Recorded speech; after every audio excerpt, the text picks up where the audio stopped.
Hi, this is Tutor Nick P, and this is Idioms 558. The idiom today is between the devil and the deep blue sea. Okay, somebody wants a screenshot, do it right now. Let's get right to it.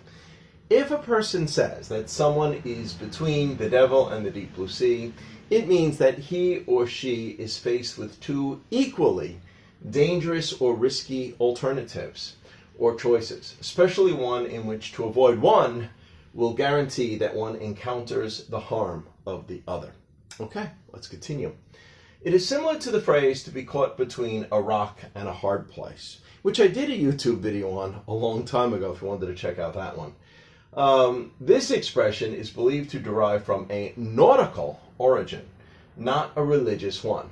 In this phrase, the devil refers to the seam of a ship's hull, or perhaps a plank that was risky to work from or risky to reach. Thus, a sailor had the duty of making the part of the boat waterproof, or that part of the boat waterproof, and was often in an unsafe position and risked falling, and he could end up drowning in the deep blue sea. So I think there's a consensus that most people think it comes from this. All right, let's continue. There are some others who say it may have referred to the Exodus of the Hebrews escaping from Egypt, caught between the devil, the Egyptian soldiers chasing them. Remember, after the king said you could go, and then he changed his mind and sent the soldiers out to go get them. And the Hebrews came to the sea where they couldn't cross the sea. So they would be between the devil and the deep blue sea, even though, of course, we know with the Bible story, Moses was able to separate the water, and the Jews were able to go through, and the Egyptians ended up getting drowned in the Bible story. All right, let's continue. And we got 3 examples to show just how this is used. Here's the first one. The government is caught between the devil and the deep blue sea. They are already so far in debt, it is impossible to ever pay it off. But if they don't borrow more, they won't be able to run the government and it will collapse. But when they borrow more, it makes it even more impossible to ever pay it off. Okay, so that's one example. Number 2, the fugitives were caught between the devil and the deep blue sea.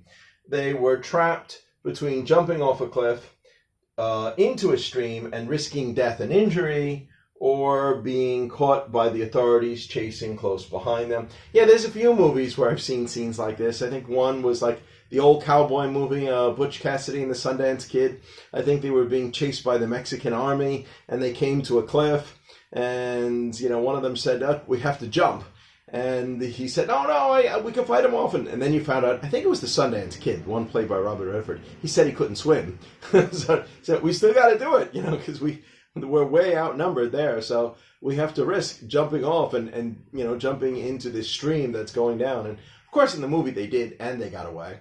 And then there was the movie The Fugitive with Harrison Ford, where he was a doctor who was accused of murder, and he was almost caught again, and then he practically has to jump into a waterfall. The police caught right up to him. They were right behind him. They were going to get him. His only choice was jumping in the waterfall, and of course, the policeman was not going to follow and jump in the waterfall too. And in both cases, in the movies, they live. In real life, I'm not so sure. But in the movies, they did. But you could say they were caught between the devil and the deep blue sea. You could use this example here. And here's our last example. The ex-Beatle George Harrison had a song called Between the Devil and the Deep Blue Sea.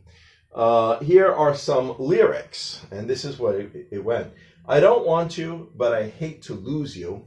You got me between the devil and the deep blue sea. Okay. I forgive you because I can't forget you.